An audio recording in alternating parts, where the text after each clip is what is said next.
Nous écoutons la catéchèse du pape François à Rome le 11 mars 2020, catéchèse donnée à huis clos. Chers frères et sœurs, bonjour. Dans l'audience d'aujourd'hui, nous continuons à méditer la voie lumineuse du bonheur que le Seigneur nous a transmise dans les béatitudes. Et nous arrivons à la 4e des béatitudes. Heureux les affamés et assoiffés de la justice, car ils seront rassasiés. Nous avons déjà trouvé la pauvreté dans l'esprit d'affliction et aujourd'hui nous nous confrontons à un autre type de pauvreté, celle qui est en lien avec la faim et la soif. La faim et la soif sont des besoins primaires.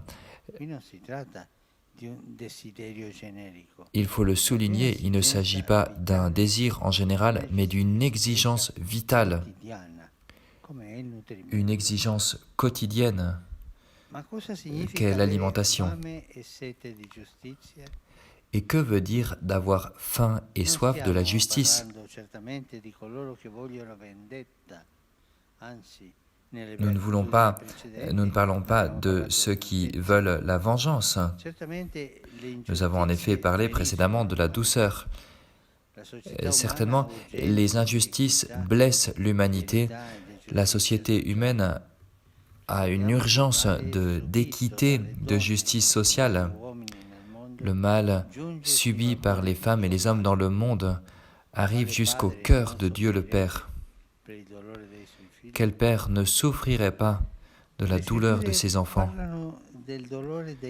Les Écritures parlent de la douleur des pauvres et des opprimés que Dieu connaît et partage. Pour avoir écouté le cri d'oppression des fils d'Israël, raconte le livre de l'Exode, Dieu est descendu pour délivrer son peuple.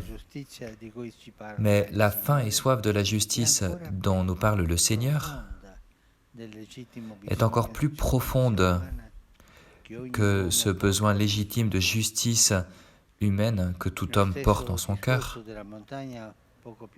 Dans le discours de la montagne, précédemment, Jésus parle d'une justice plus grande que le droit humain ou que la perfection personnelle. Il dit « Si votre justice ne surpasse pas celle des scribes et des pharisiens, vous n'entrerez pas dans le royaume des cieux. » Voilà la justice qui vient de Dieu. Dans les Écritures, nous trouvons exprimée une soif plus profonde que la soif physique, un désir qui est aux racines de notre être. Un psaume dit « Ô Dieu, tu es mon Dieu, je te cherche dès l'aurore, et mon âme a soif de toi. Vers toi languit ma chair comme terre aride sans eau. »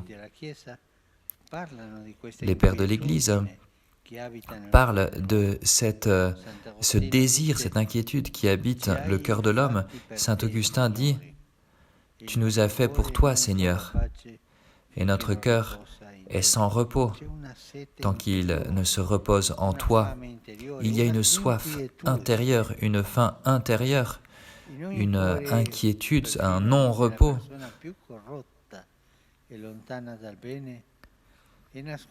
Même chez la personne la plus corrompue, la plus éloignée du bien, est cachée une aspiration vers la lumière, même si cette aspiration se trouve sous les cendres de la tromperie et des erreurs. Il y a toujours cette soif de vérité et de bien, qui est la soif de Dieu.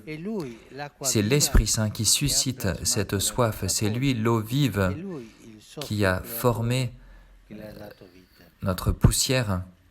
C'est lui le souffle créateur qui lui a donné la vie. Voilà pourquoi l'Église est envoyée pour annoncer à tous la parole de Dieu. imprégné d'Esprit Saint pour que l'évangile de Jésus-Christ est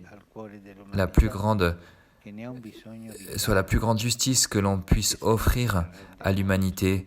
Elle en a un besoin vital, même si elle ne s'en rend pas compte.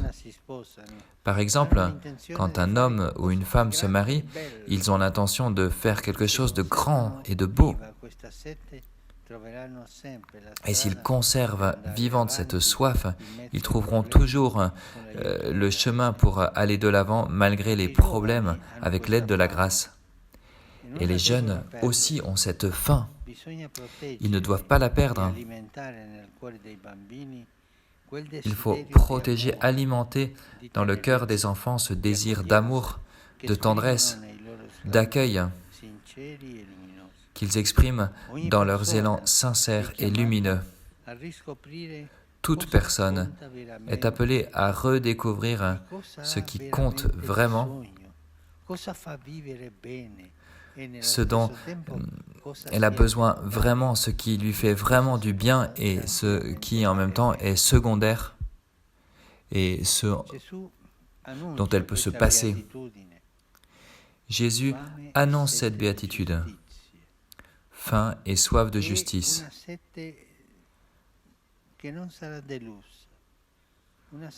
qui est une soif qui ne sera pas déçue.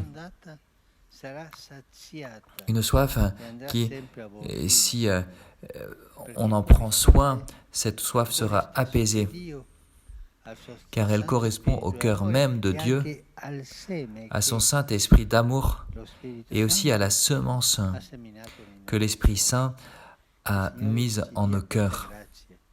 Que le Seigneur nous donne cette grâce d'avoir toujours cette soif de justice, qui est justement le désir de le trouver, de le voir, de voir Dieu et de faire le bien aux autres. Merci.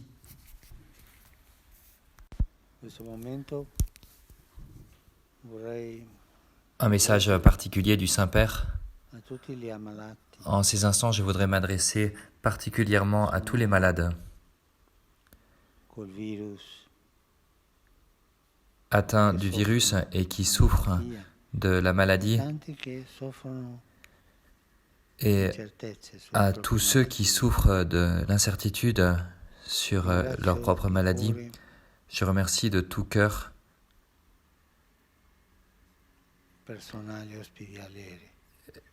les soignants, les médecins, les infirmières, les personnels des hôpitaux, les infirmiers, les volontaires qui, en ces moments si difficiles, sont proches des personnes qui souffrent.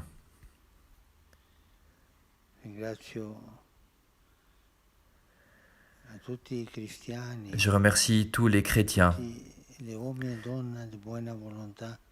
tous les hommes et femmes de bonne volonté qui prient en ce moment, tous unis, quelle que soit la tradition religieuse à laquelle ils appartiennent. Merci de tout cœur de cet effort.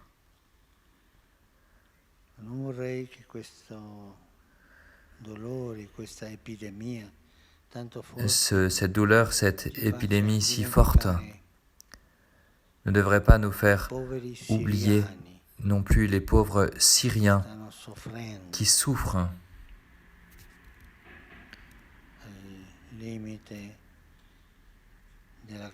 aux frontières de la Grèce et de la Turquie, un peuple souffrant depuis des années.